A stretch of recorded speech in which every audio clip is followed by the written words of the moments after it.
came out of the audience onto the platform, and he said, Dr. Ron, I have never heard anyone speak on this before. I've written 2 books about it. If you'll write the next book, I'll give you all my research. I am an Assyrian.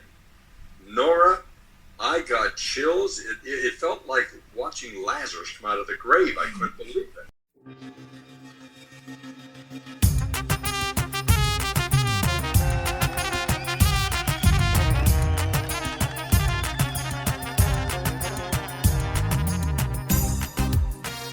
Hi everyone, it's Nora. Welcome to episode 114 of the Assyrian podcast.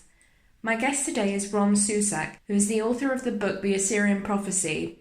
I first heard about Ron a few months ago when I saw that several people on Facebook had shared the same video of an interview he'd done on the Christian television network channel, where he was discussing this book and how he'd come to write it. His book explores the history of the Assyrian people and their faith in Christ, the painful persecution that has led to, and the biblical prophecy in Isaiah chapter 19, verses 23 to 25, which talks about a union between Assyria, Egypt, and Israel, and how they will be a blessing to the world. I wanted to interview Ron for a few reasons. There was this kindly-looking gentleman from Pennsylvania who was seemingly fascinated with our history and future, certainly not someone you come across very often. Secondly, let's be honest, most of the non-Assyrian church rarely has anything positive to say when it comes to our nation, or they simply skim over Assyria altogether. So when I began listening to an American minister talking about our nation with such a passion, it definitely made me want to find out more. I will admit though, I have, as many Assyrians do, a healthy skepticism when it comes to outside forces claiming to have our best interests at heart, as history has taught us over and over again, with nothing but betrayals and persecution. Although of course the union described in Isaiah is religious in nature and not outwardly political, as we all know in real life, those lines unfortunately usually get blurred, nowhere more so than in the Middle East. I wanted to delve into the real-world application of such a union between 3 nations who have such a turbulent history. We also discussed the role of the Western world and why Assyrians have been pretty much abandoned by those who one would assume would be the first to support them. Support for this week's episode of the Assyrian podcast is brought to you by Tony Kalogerakis and the injury lawyers of Illinois and New York. If you know anyone that has been in a serious accident, please reach out to Tony Kalogerakis. Tony has been recognised as a top 40 lawyer and a rising star by Super Lawyers publication and has obtained multiple multi-million-dollar awards. Tony can be reached at injuryrights.com or 847-982-9516. And now, let's hear from Ron Susek.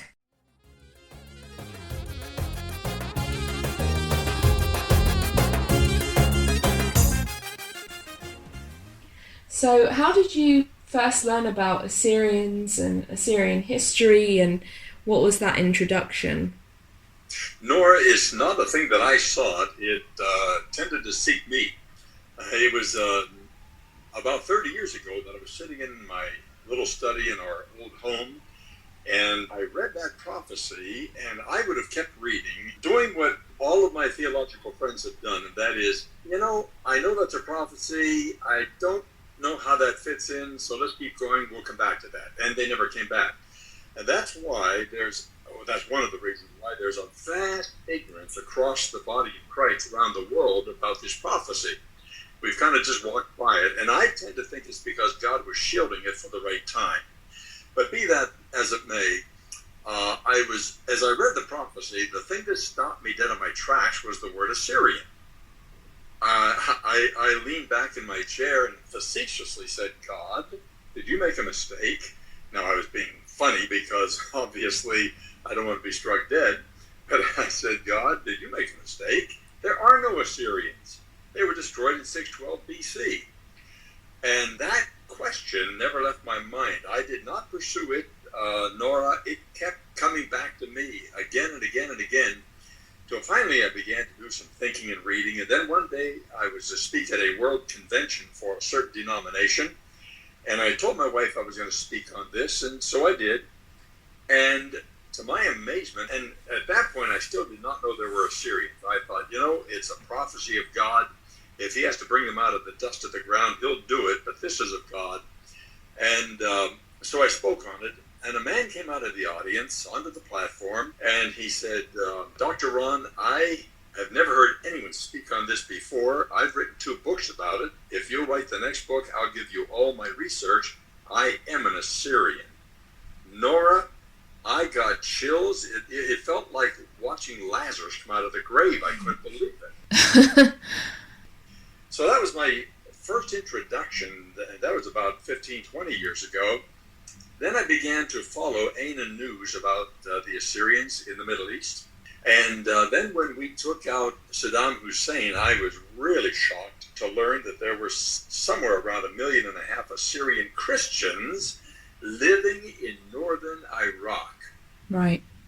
I was amazed, and that began my more serious studies. And then when ISIS attacked in 2014, yep, I was livid because I now knew these people. I knew who they were, and they are the people of the prophecy, and they were in the bullseye of this attack. And I was praying furiously in my living room, God, I cannot sit here in my comfortable home and do nothing while my brothers and sisters are being slaughtered. What can I do? And that's when it came back to me loud and clear, write the book. So I began to research more in depth, and I dove into the middle of the sea of Assyrian knowledge and discovered it is a deep sea. There's more written about Assyria than there is written about the Greek and Roman empires combined. Right. And I thought, what do I have to offer? I mean, it was very intimidating. But as I researched and began to do some early writing, it clarified itself, and it's simply this.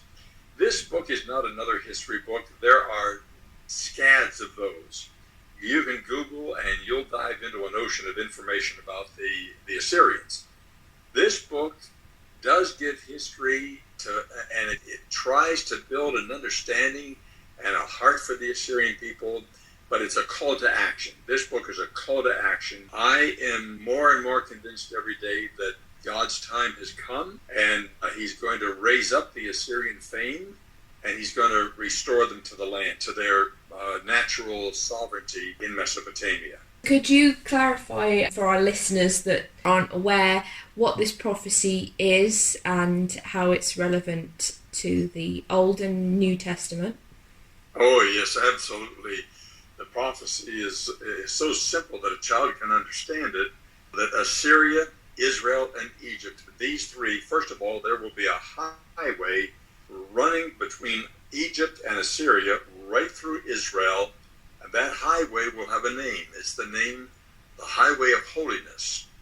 That highway will be a literal highway, but as a literal highway with that name, it will be also a symbolic highway of how the Messiah is going to rule the world, and that is in holiness, in righteousness. And Assyria is on the northern end of that highway, Israel in the middle, and Egypt on the southern point of that highway. And these three are going to worship together. Now, that is critical to world peace. You cannot have peace without worship. You cannot worship without having peace, and you cannot worship without being one heart, one mind, one spirit, which is the foundation of peace. And so it's critical. We cannot have world peace until those three nations are leading the way in worshiping together. And secondly, those three nations will be a blessing to the entire world. Now, in my book called The Assyrian Prophecy, I do not fill in the blanks because God didn't tell us what that blessing is, but there are many preliminary blessings we can identify.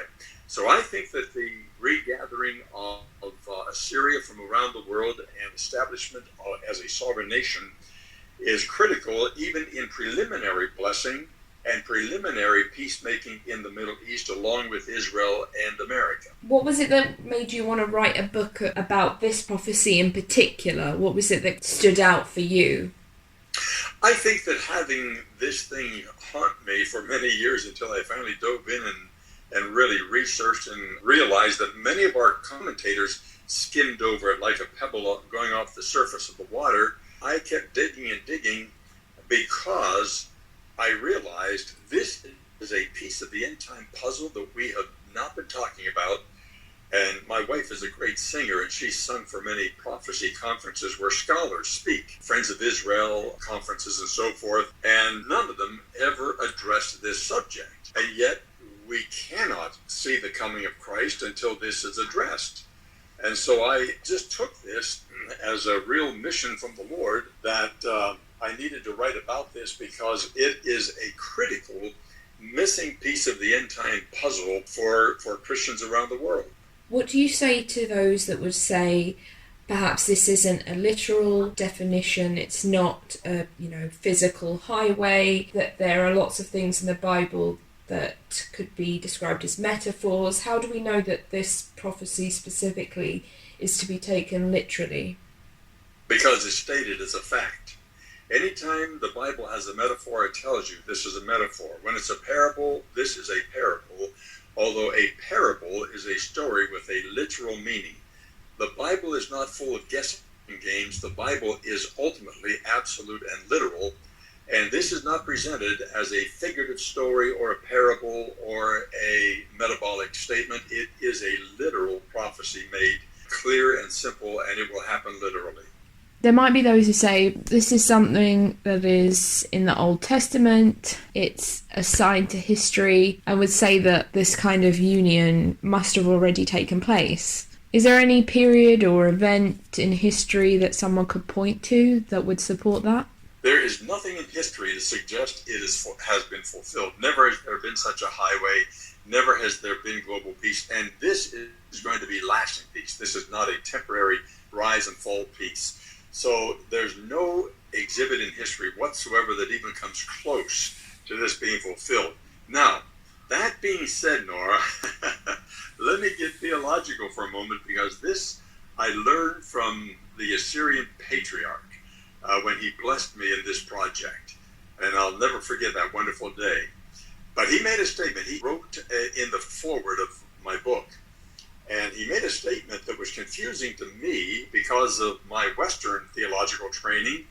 But in the Eastern theology, they really got closer to the Scripture. And here's what he was saying. When Jesus Christ said on the cross, "It is finished," every single prophecy was fulfilled. That does not mean that they were manifested, but they were sealed, done. It is done in heaven, therefore it will manifest on earth. Yes, we've been 2,700 or so years since that prophecy was made. Jesus sealed it on the cross. It is finished. And Nora, you and I and the world, even the non-believing world, all I can say to them is watch and see. If you don't want to believe, watch and see. It's going to happen.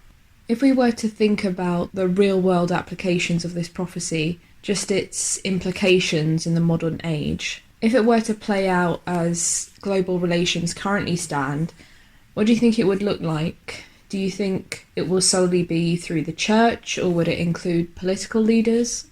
I think it's going to be both the church and the political leaders, and I'm drawing that from the history of Israel. When they came out of Egypt, that was a great shakeup. I am hoping and praying, Nora, that this will be the Assyrian generation of faith, and not isolated to the youth.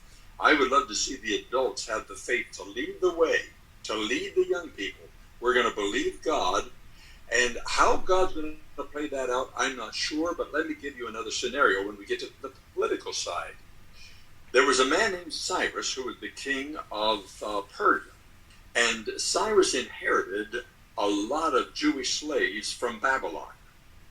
And Cyrus was a man who went against the tide of his time, and even though nations conquered to control and enslave, but Cyrus sent the Jews home with what is considered by some economists as the biggest cash gift in world history.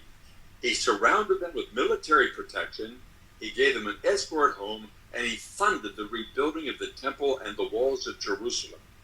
Somewhere, once the Assyrians are really lined up in faith before God, I believe he's going to raise up a Cyrus. That person who is in a political position of strength to be able to say the one thing that Assyria needs, one thing only one thing. And I want every listener to really get this. The only thing Assyria needs is security. That's all. The Assyrian leaders I've talked to say, we don't need anybody to build a nation for us. We'll do that work. Just give us what we've not had for 2,600 years or so, security.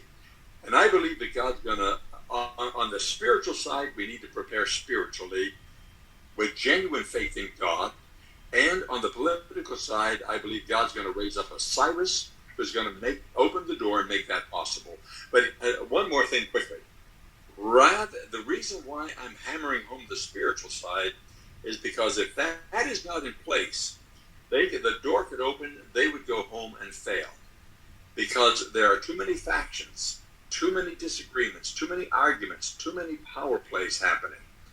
And that all has to die away so that they know who they are, what their goal is and their purpose, and how they're going to do this thing. And when that is in place, I'm convinced personally that God will raise up the Cyrus. You mentioned about security. After ISIS attacked, the Nineveh Plains Protection Unit was set up, the Assyrian militia, which was formed at the end of 2014 to protect the Assyrian people in northern Iraq. It's formally recognised by the government of Iraq, but obviously the span of authority that they have is limited, and there's still ongoing persecution of Assyrians, in all its forms. So it's never a settled situation. I'm not sure if you're aware of that militia. Very much so, and I agree with you. It is very difficult.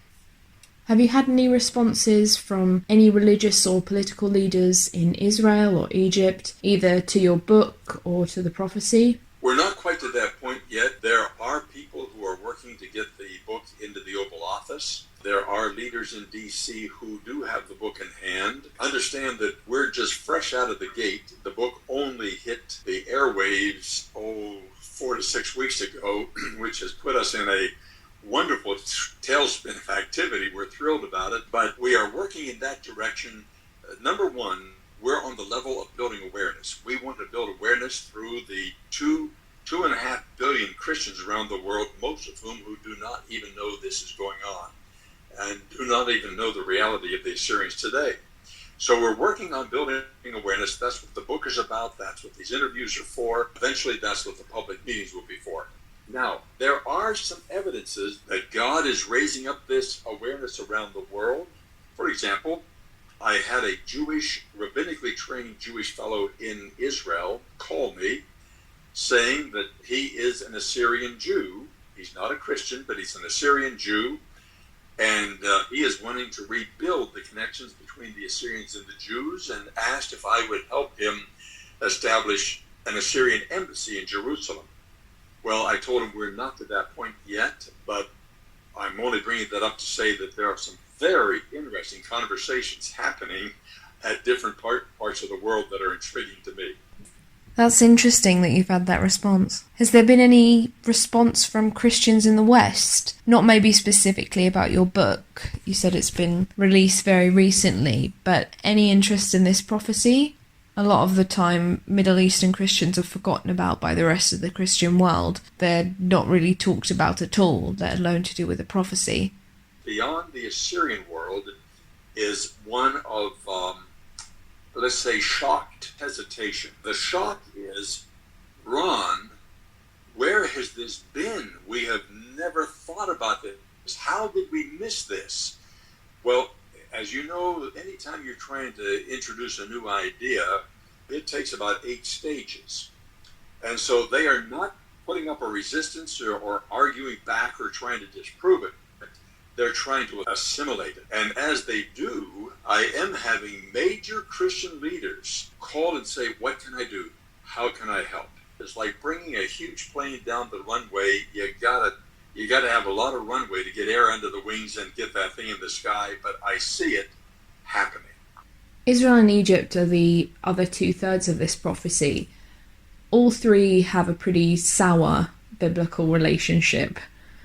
Why would they be interested in helping to bring about this prophecy?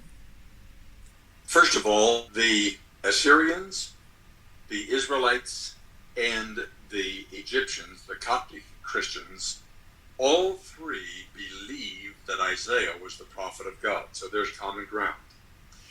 So all three have got to look at that prophecy with respect and how does this play out? And I'm eager to begin to enlarge that conversation between the three nations. Today, Assyria, in my opinion, is in the position of being a spiritual leader of the triumphant of the three nations. Why so? Because they converted to Jesus Christ shortly after the resurrection. They took his commission about reaching the world seriously. They became the greatest voice of the gospel in the early centuries, and they have suffered the deepest of any people on earth for the sake of Christ. They've suffered more loss than any people group or nation in existence. Israel is certainly warming with new respect toward Jesus Christ, even though she's not ready to accept him as her Messiah, yet to discover that Christians are not against them, that millions are coming to their land and helping build their economy and praying for them and standing with them and promoting them. There are warm communications taking place. And many Israelites are becoming believers that Jesus is the Messiah. In Egypt was once a Christianized nation with 90% Christian and 10% non-Christian, and Islam came with a sword and reversed that. Today it's 90% Islam and 10% Christian. That will change, and I'm not going to go too far with that because I'm still doing study and research and questioning how that may take place. I'll give you one hint. There is a chance that we do know that Ezekiel spoke of a 40-year diaspora. I have no evidence of history that that has ever happened. Therefore, it may be that God is going to scatter Egypt and bring her back to the faith of Jesus Christ and restore her as a Christian nation. Have you had the chance to travel to the Middle East to see firsthand with what's going on? Do you have any connection with anyone there? I have been to Israel 15 times, one time on a 30-day personal study tour, and to Egypt once, and I'm eagerly dying to go to Iraq. A lot of Assyrians will have concerns about foreign input in national relations or individuals outside the community who are very vocal about their interest in helping our future as a nation. You've detailed in your book the many times Assyrians have been betrayed by those who've purported to be allies. The Bible itself also says that we should be as innocent as doves, but as wise as snakes. What would you say to those Assyrians who are skeptical about this prophecy going forward, or any kind of substantial outside involvement? I would say to them what some significant Assyrian leaders have said to me. One just this morning, a man who is unbelievably knowledgeable and running for a very high office in America right now, and that is this: you have a right to be skeptical. Watch out, because we have already experienced in the sudden skyrocketing of this project that we're involved in, there are always wrong people who want to grab the coattail and go for the ride, and they don't have the best of motives. The early disciples had a man named Simeon. They detected his ill motive immediately and rebuked him openly. So yes, it is wise to be cautious and careful, because there are those who will try to infiltrate and destroy the plan of God. That's been going on for 6,000 years. But on the other hand, when it becomes clear that God has put his hand on some people and they are sent of him and they don't have a personal agenda, run with it, because they are not the key. God working through them is the key. Day to day, Christians in the Middle East, it can sometimes be a challenge for them just to survive in what's usually a hostile environment. And they're really having to focus on the present. So they just don't have the capacity to think about something like this. Also, the fact that there historically hasn't been any significant positive connection with these two other nations, it will be hard to focus on this prophecy. It could seem like something so intangible and far off for them, even for those in the diaspora. It certainly would, and that's why the Israelites who were in the mud pits of Egypt had no idea that God was raising up a man named Moses, and this man was going to come in without firing a bullet. He was going to get them out of the mud pits. He had tried that 40 years earlier and failed because he tried it in human strength. Now he came in God's strength, and it happened. I think that this is something that will have to happen around them because they do have their nose to the grindstone in the worst way, scratch the ground, not get killed. I mean, they've got a lot in their mind. And I'm not casting myself as a Moses, so I don't want anyone to misinterpret what I'm saying. But I can't tell you how strongly and deeply I am in prayer and have a team around me praying, and I think it's going to grow. We need intercessors around the world because this has got to happen. God said it's going to happen.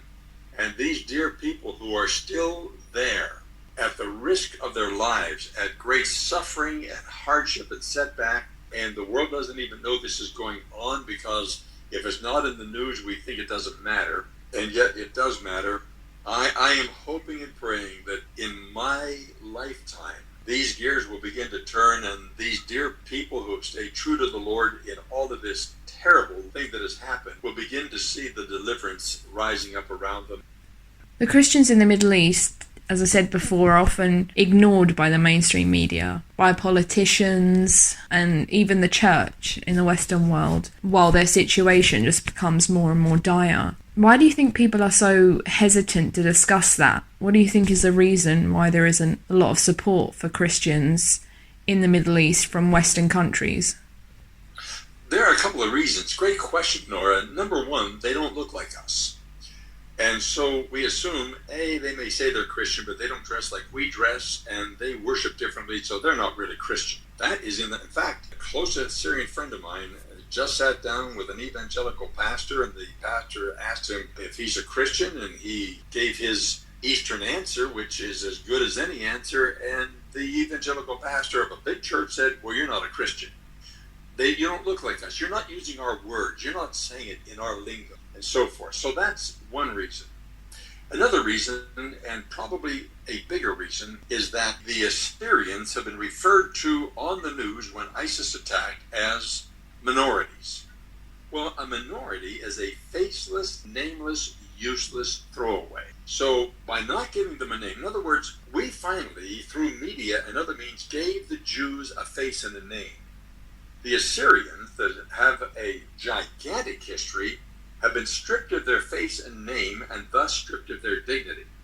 And so when Christians in America, for example, were watching their news in 2014 and they learned that the minorities died today or were chased to the hills or this or that happened, it didn't connect. It didn't mean anything because minority is a meaningless name.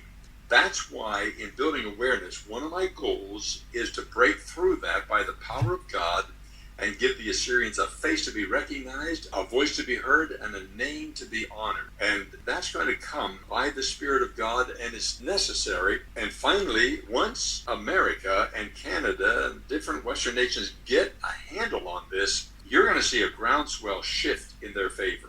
The US hasn't officially acknowledged the Assyrian genocide, along with the Armenian and Greek genocides, and they're very hesitant to do so. Israel is an ally of the Kurds. Why do you think there hasn't been that support from the US or Israel concerning the Assyrians in the Middle East? Because it would seem on paper that they would be natural allies, really. Why do you think that hasn't happened? Two reasons. Number one word answer, ignorance. Ignorance, ignorance. Intelligence bureaus. That's a beautiful name. It sounds like they know everything. They made more mistakes than you can imagine because they don't know everything. So ignorance is a big factor. Number two, Nora, this is the ingredient that I fear most people have never taken too seriously about this world. We are in a spiritual war with powers warring in the heavenly realms, and if we don't understand that war and know how to fight it, we will lose, and we will not know why we lost. We will only see it on a human level and a circumstantial level. But very clearly, the Bible couldn't be more clear that we, as Paul said in Ephesians, we wrestle not against flesh and blood. It's not an issue between nations, but we're wrestling against principalities and powers in the heavenly realms. Now that's a structure of authority. Now they're a broken authority. Jesus defeated that authority on the cross. He made an open shame of them. But they are still fighting, even though they don't hold the authority they did before Jesus redeemed us. And in fact, the Revelation talks about toward the end, the dragon will fight all the more fiercely. That is exactly what we're seeing. And so in order to see this prophecy come to fruition, part of what I'm hoping to awaken in this book is those people who understand intercession. Intercession is a very deep level of prayer. It's not just making requests of God like we all do. It goes a step beyond spiritual warfare, praying, and it becomes intercession, whereby you are standing in the gap and willing before God to put your life on the line to see God's will accomplished on earth as it's already accomplished in heaven. We need that team, Nora, or this will be a bunch of words and it'll be another brutal disappointment to the Assyrians when another tragic delay occurs. Currently, Assyria has no borders. Christians are minorities in Israel and Egypt. What's the next step? For right now, what can we say? Okay, this is a step that we need to take in order to further this prophecy.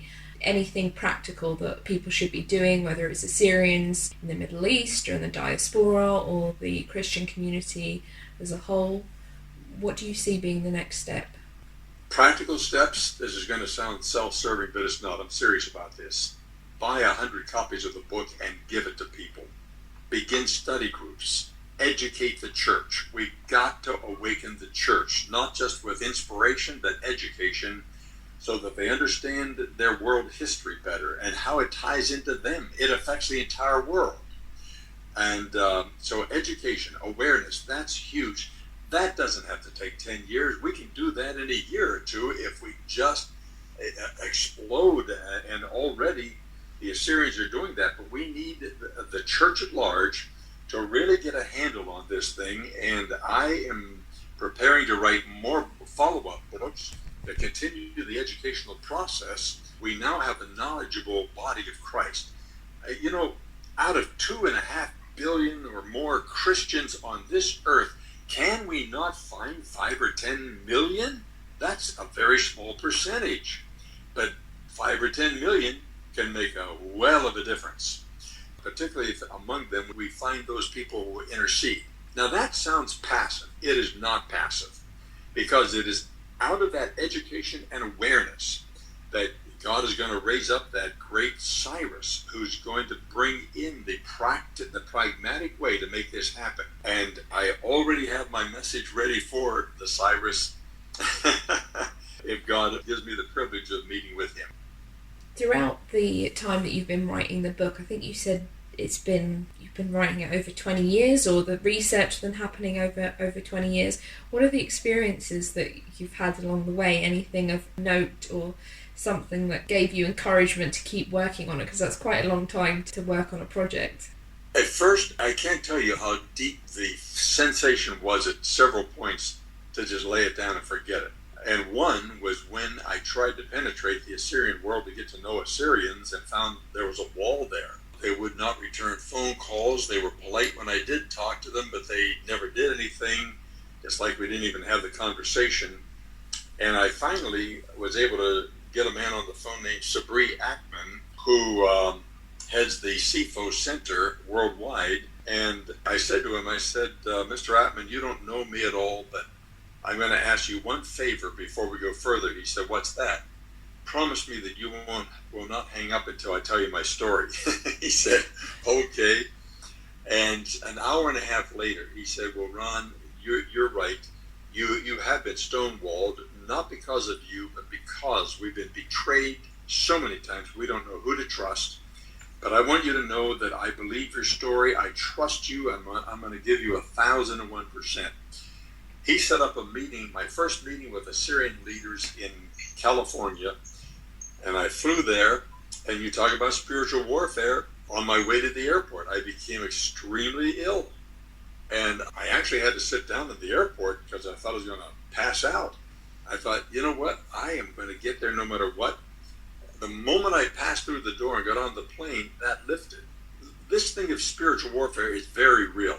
So let's get that in our thinking and stop acting like it's hocus pocus. No, it's a real battle. Long story short, I came to meet men who have just injected me with adrenaline. Father George Petrasho, I had quote him in the book.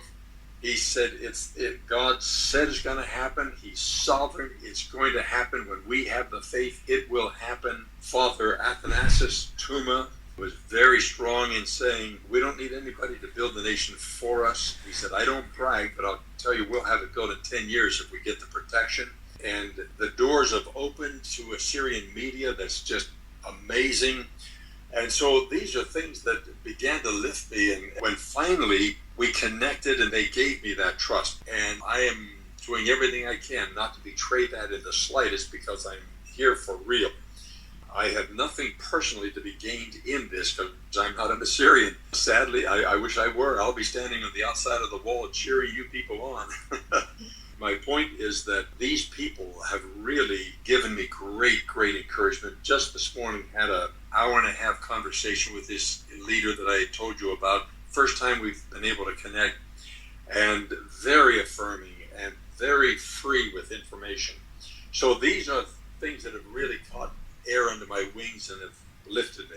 You mentioned about the Assyrian church leaders that you've spoken to. There's obviously a lot of division with the different factions and denominations in the Assyrian community, people that don't call themselves Assyrian, or the different names that are used. What would you say to those people that are sort of quite hesitant to take on the Assyrian name? Would you tell them that this prophecy is also for them? How do you see that going forward if there's to be unity among the Assyrian people? You cannot succeed without oneness. Jesus was clear about that. A house divided cannot stand. I am making you one with my Father as I am one with the Father.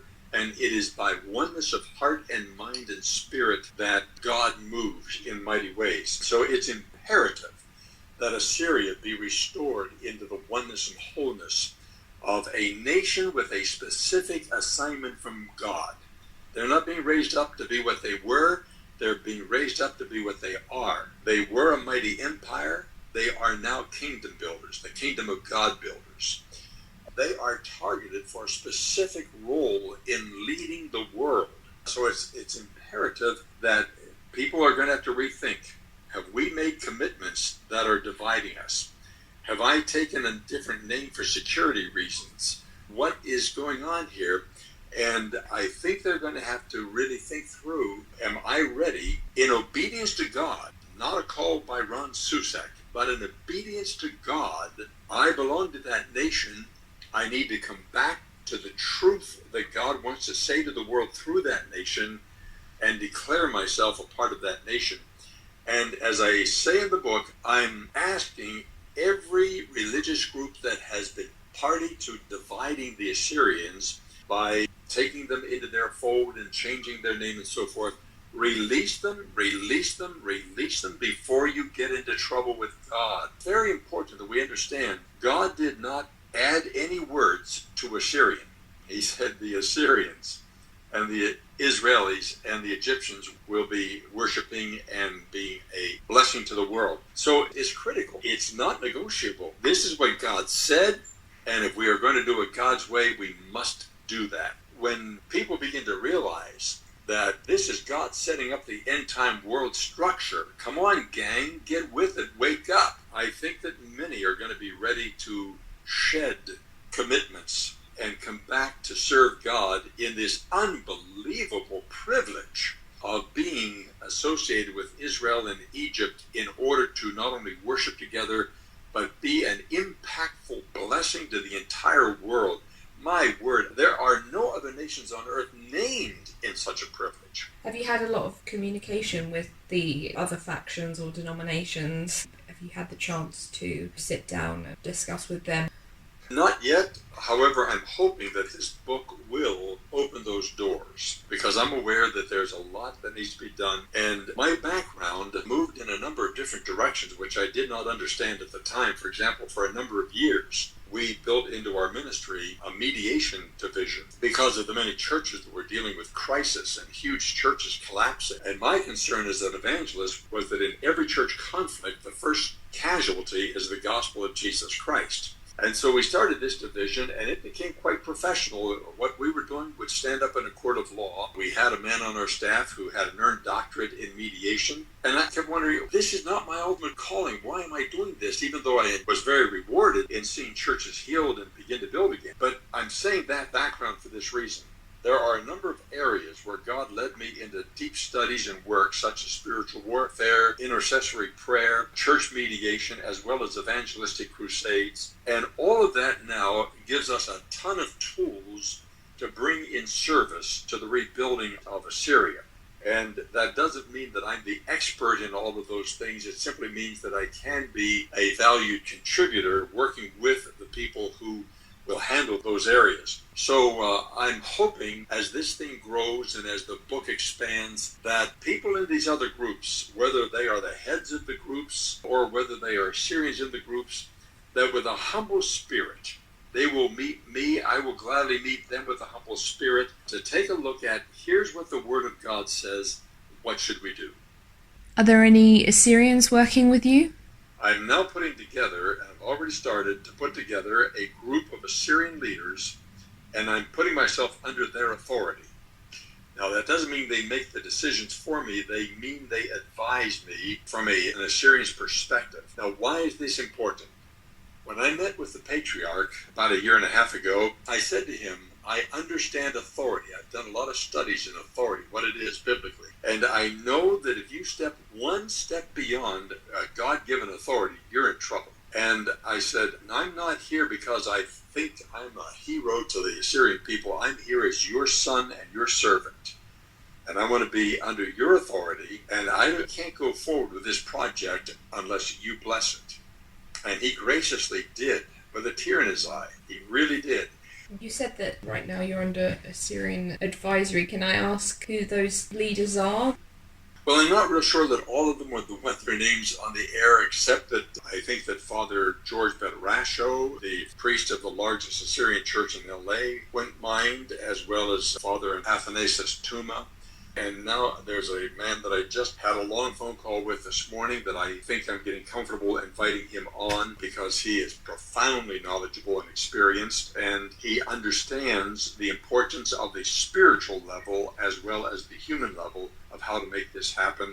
Is it your plan to approach any specific people, any leadership, talking at churches, or even getting Israel and Egypt involved? How do you see that playing out? You know, you're dangerous. You have brought me right to the edge of the thing that I'm wondering if I should say or not, but I will. One of the long-term goals that I have deep in my heart would be to get to a place in global awareness of what this is all about.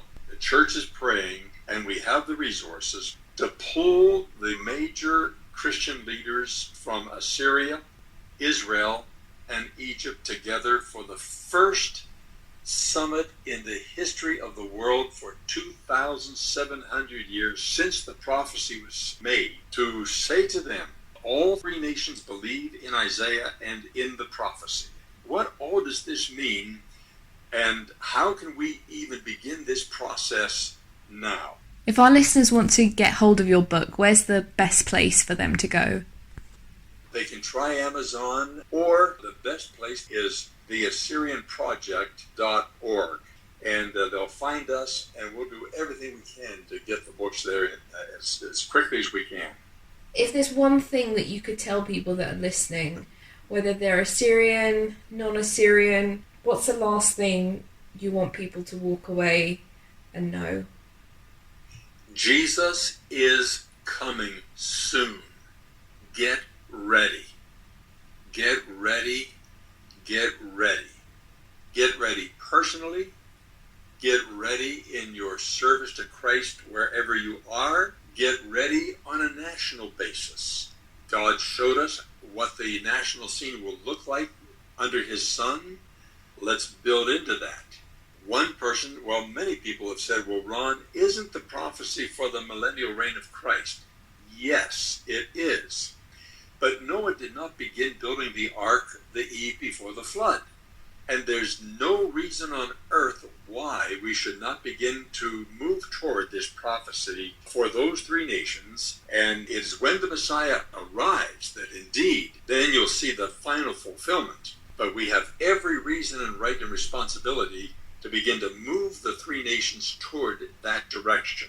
So, again, my closing words, Jesus is coming. That has been foreordained and prophesied repeatedly. He is coming. We see the changing of the seasons, everything he said the world would look like on the eve of his coming. We're there. Get ready, get ready, get ready. Thank you, Ron, for coming on the Assyrian podcast, and we look forward to seeing what happens next. Thank you. Bless you.